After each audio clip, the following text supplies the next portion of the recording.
welcome back to the PCOS Healing Circle. Today we're continuing our deep dive into the different types of PCOS. I know this topic does cause a lot of confusion in the PCOS community because it was confusing for me at first when I found out there were different types. Understanding your specific PCOS type is absolutely crucial to finding an effective treatment plan to help with the PCOS symptoms you're experiencing. So if you've been diagnosed with PCOS and feel like nothing is working for you, or if you think your symptoms are coming from stress or being off of birth control, stick around. This video is for you. I'm going to break down the difference between adrenal and post-pill, the symptoms to look for, and most importantly, a treatment plan that can help you tailor your PCOS experience and hopefully bring you some relief. Let's do a quick refresher on insulin resistance. This is the most common type of PCOS, and that's characterized by insulin resistance, androgen excess, and polycystic ovaries on an ultrasound. For a lot of women, lifestyle changes focusing on diet and exercise to improve insulin sensitivity are foundational. But what if your symptoms don't quite fit this mold, or you've addressed insulin resistance and still struggle? That's why we're going to take a deep dive into the first PCOS type we're talking about today, which is adrenal PCOS.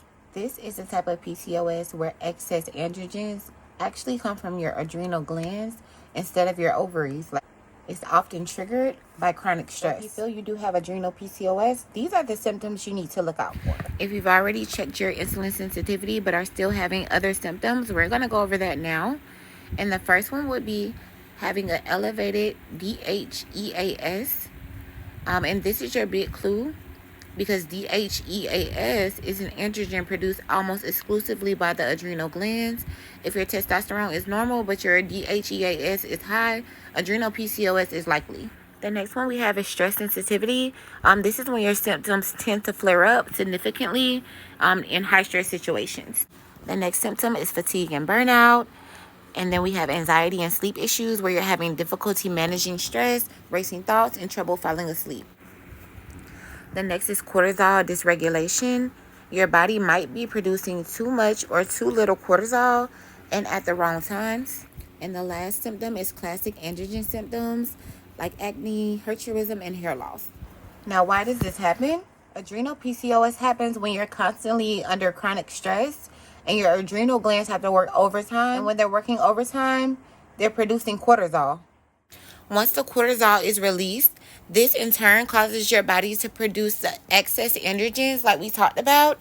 And it's basically your body's fight or flight response going into overdrive. Now let's talk about some treatments for adrenal PCOS. Step 1 is stress management. Managing your stress levels is a non-negotiable.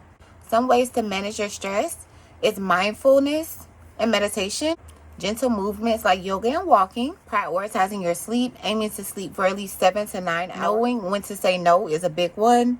Protect your energy at all times. If you really don't want to go somewhere, or if you feel like you're overwhelmed with events, simply say no, because this is going to add to the stress level. Step 2 is going to be creating a morning routine that helps lower your stress levels. And this could be a simple, easy stretch session or just a meditation session. Just something that'll kick your day off on the right track.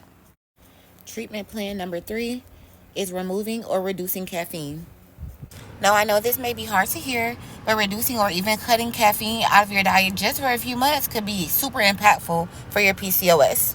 It's best if you ease into this change instead of putting more stress on your body trying to quit cold turkey.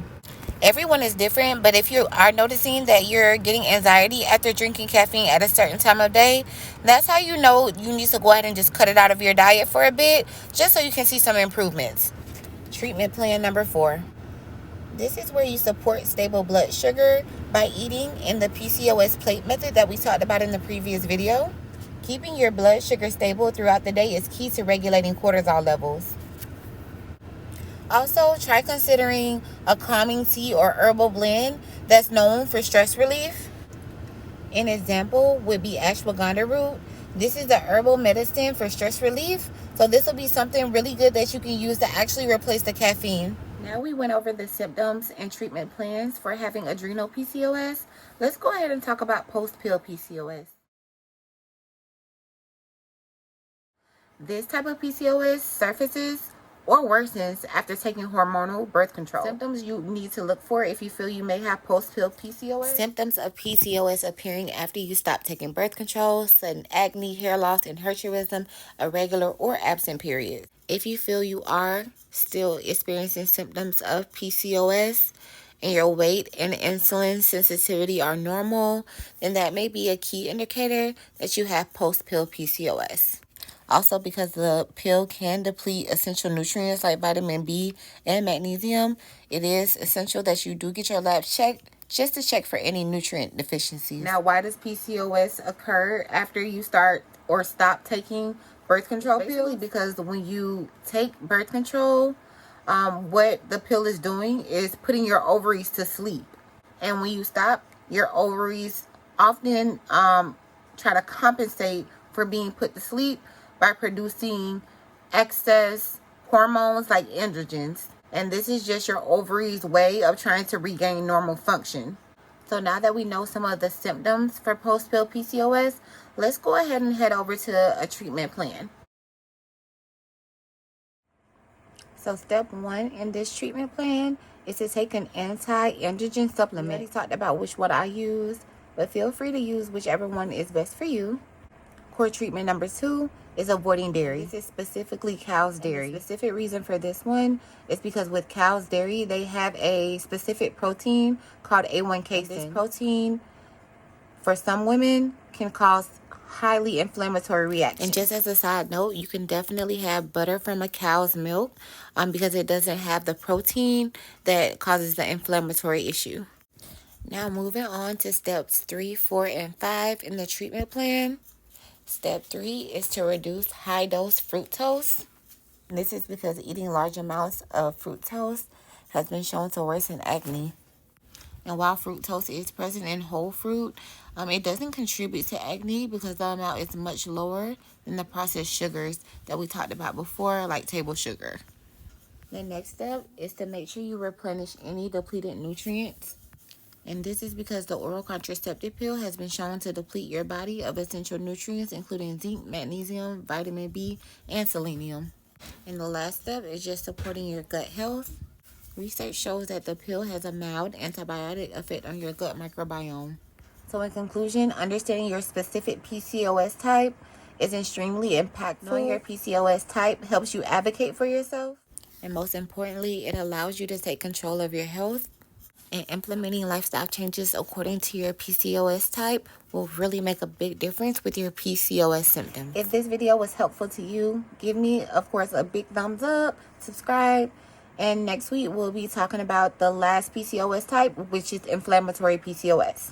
Thanks for watching, and I'll see you in the next video.